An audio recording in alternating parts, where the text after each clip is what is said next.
آج کل ہم الیکٹرک وہیل کے بارے میں الیکٹرانک، پرنٹ اور سوشل میڈیا پر بہت سنتے ہیں۔ بڑے بڑے وہیکل کمپنیاں نئے ڈیزائن، پاورفل بیٹری اور الیکٹرک موٹر کے حامل گاڑیاں کسٹمر کو اٹریکٹ کرنے کے لیے مارکیٹ میں انٹروڈیوس کروا رہے ہیں۔ اگر آپ الیکٹرک کاروں کے بارے میں زیادہ نہیں جانتے ہیں تو آپ کو لگے گا کہ ان کی تاریخ صرف چند سال پرانی ہے، لیکن حقیقت میں الیکٹرک کاروں کے چند دور رہے ہیں جو 1800 کی دہائی کے اوائل سے شروع ہوئے ہیں۔ تو آئیے ان کی تاریخ پر ایک نظر دوڑاتے ہیں۔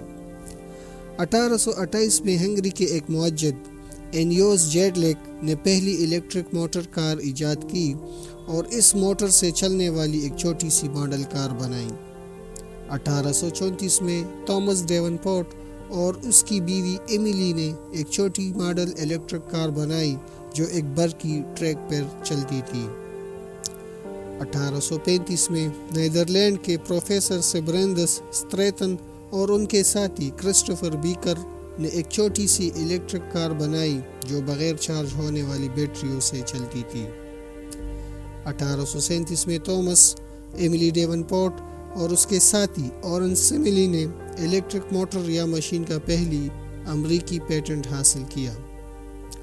1837 سے لے کر 1841 کا زمانہ الیکٹرک کاروں کے لیے خاص طور پر اہم ہے، جب 1841 میں ابرڈین کے ایک پروفیسر کیمسٹ رابرٹ ڈیوڈسن نے ایک الیکٹرک کار بنائی جو گالوینک بیٹری سے چلائی گئی، جو 1.5 میل تک 4 میل فی گھنٹہ کی رفتار سے گئی۔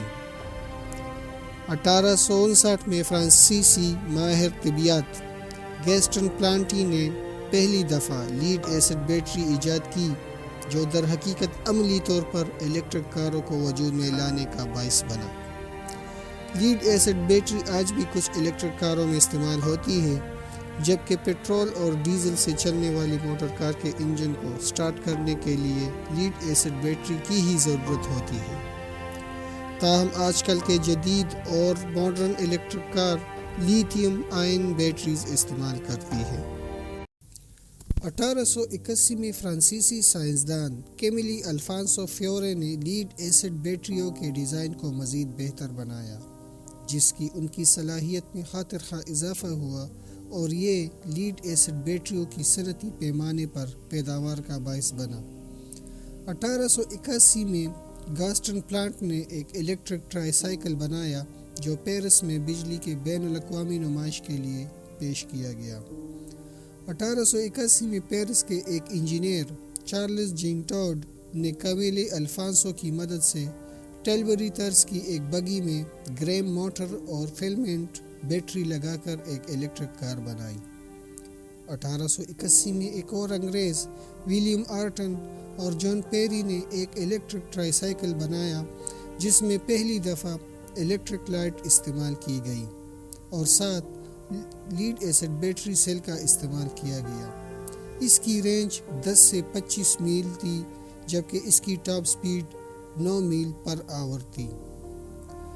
1884 میں لندن کے ایک انگریز معجد تھامس پارکر نے پہلی عملی پروڈکشن پر الیکٹرک کار بنائی جس میں اعلیٰ صلاحیت کے حامل ریچارجبل بیٹریاں استعمال کیے گئے۔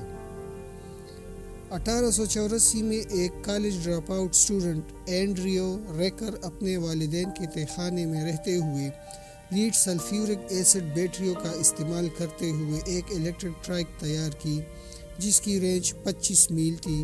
1888 میں اینڈریو ریکر نے ریکر الیکٹرک وہیکل کمپنی بنائی جو الزبتھ پورٹ، نیو جرسی میں واقع ہے۔ 1888 میں فلپ پریٹ نے اپنے لیے فریڈ ایم کیمبل کمپنی کے ذریعے الیکٹرک ٹرائی سائیکل کا مظاہرہ کیا۔ حالانکہ ریکرز کے الیکٹرک ٹرائک کے چند سال پہلے بنائے جانے کے باوجود بہت سے لوگوں کا کہنا ہے کہ پریٹ کی الیکٹرک ٹرائک امریکہ میں پہلی ہے اور پریٹ کو ہی اکثر father of the American electric auto mobile کا خطاب دیا جاتا ہے۔ اب آتے ہیں جرمنی کی طرف۔ اگرچہ انٹرنل کمبشن انجن موٹر کار میں جرمنی سب سے آگے تھی، لیکن پہلی الیکٹرک وہیکل 1888 میں جرمنی کے اینڈریاس فلاکن نے بنائی تھی۔ 1888 انگلینڈ میں ایلول پارکر کمپنی اور ان کے حریف آپس میں ضم ہو کر الیکٹرک کنسٹرکشن کارپوریشن بنائی، اور اس طرح اس کارپوریشن نے آنے والے دہائی میں الیکٹرک کاروں کی تیاری پر اجارہ داری حاصل کر لی۔ 1890 سے 1891 میں پہلی امریکی الیکٹرک کار ولیم مورسن نے بنائی تھی۔ یہ 6 مسافروں کی ویگن تھی جس کی ٹاپ سپیڈ 23 کلومیٹر پر آور تھی۔ موریسن اسکاٹ لینڈ کا ایک کیمیاءدان تھا جو 1880 سے امریکہ میں رہائش پذیر تھا۔ 1893 میں ولیم موریسن کی الیکٹرک کار شکاگو میں ورلڈ کولمبین ایکسپوزیشن میں نمائش کے لیے پیش کی گئی، جس میں ہر الیکٹرک کار کے اسٹیک ہولڈر نے دلچسپی ظاہر کی۔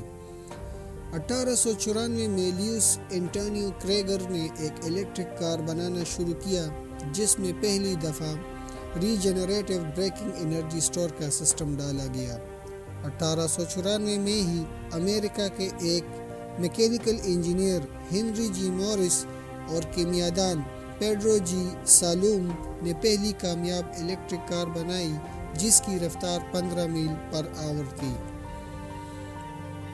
1895 میں پہلی مشہور امریکی آٹو ریس کا انعقاد کیا گیا جس میں مختلف قسم کے انٹرنل کمبشن انجن کار، سٹیم کار اور الیکٹرک کار نے حصہ لیا، اور زبردست مقابلے کے بعد آخر کار یہ ریس ایک الیکٹرک کار نے جیتی۔ 1896 میں مورس اور سالوم نے 2 سیٹوں والی الیکٹرک روڈ ویگن بنائی، اور اسی سال ہی electric carriage and wagon company بھی بنائی جو بظاہر امریکہ کی پہلی الیکٹرک کار کمپنی ہے۔ اسی سال رینج کی حدود کو بڑھانے اور چارجنگ انفراسٹرکچر کی کمی پر قابو پانے کے لیے بیٹری ایکسچینج سروس کی تجویز دی گئی، اور اس کے لیے Hartford electric light company کی خدمات لی گئی۔ 1897 میں والٹر سی برسی کے ذریعے الیکٹرک گاڑیوں کی ٹیکسیوں کا ایک بیڑا لندن لایا گیا۔ ان گاڑیوں کی ہلکی ہلکی آواز کی وجہ سے انہیں ہمنگ برڈ کا عرفی نام دیا گیا۔ 1898 میں ڈاکٹر فرڈینینڈ پورشے نے 23 سال کی عمر میں اپنی پہلی الیکٹرک کار لوہینڈ الیکٹرک چیز بنائی۔ اس کے ہر ڈرائیونگ ویل پر ایک ہب موٹر لگایا گیا، اور یہ مبینہ طور پر دنیا کی پہلی فرنٹ ویل ڈرائیونگ کار ہے۔ 1899 میں کیملی جینڈزے اور کاؤنٹ گاسٹن سال بھر میں کئی مرتبہ تجارتی رفتار کا ریکارڈ بنایا، جس میں کیملی جینڈزے کی الیکٹرک کار کی رفتار تقریباً 100 کلومیٹر پر آور کی رفتار سے بھی تجاوز کر گئی۔ اس کار کی ٹاپ سپیڈ 105 کلومیٹر پر آور تک پہنچ گئی تھی۔ جینڈزے کی گاڑی کو اس کی تیز رفتاری پر دی نیور سیٹسفائیڈ کا نام دیا گیا۔ 1899 میں Riker electric vehicle company, electric carriage and wagon company, electric storage battery اور سیمیول الیکٹرک کمپنی آپس میں ضم ہو کر الیکٹرک وہیکل کمپنی بنائی، جس میں امریکی الیکٹرک وہیکل مارکیٹ میں اجارہ داری قائم کرنے کی کوشش کی۔ 1899 میں MIT electrical and mechanical engineering سے فارغ التحصیل طالب علم کلنٹن ایگر ووڈ نے ووڈ موٹر وہیکل کمپنی بنائی، جس کے 3 سال بعد امریکن الیکٹرک وہیکل کمپنی بھی بنائی جو بعد میں ویورلے کمپنی بن گئی۔ 1900 تک امریکی آٹو موبائل مارکیٹ میں 38% یعنی تقریباً 33,842 کاریں بجلی سے چلتی تھیں، جبکہ 40% سٹیم انجن سے اور 22% پیٹرول سے چلتی تھی۔ الیکٹرک کار ایولیوشن کے اس فرسٹ پارٹ میں ہم نے آپ کو 1828 سے لے کر 1900 تک یعنی تقریباً 72 سال پر محیط عرصے میں الیکٹرک کار کے ارتقاء اور ترقی کے بارے میں بتایا۔ اب 1901 سے لے کر 2021 تک کے معلومات ہم آپ کو اپنے پارٹ 2 کے ویڈیو میں بتائیں گے کہ کس طرح نئے اور تیز رفتار قسم کے الیکٹرک کار مارکیٹ میں انٹروڈیوس ہوئے، اور پھر کس وجہ سے یہ مارکیٹ میں فیل ہو کر کسٹمر کو اٹریکٹ کرنے میں کب اور کیسے ناکام ہوئی۔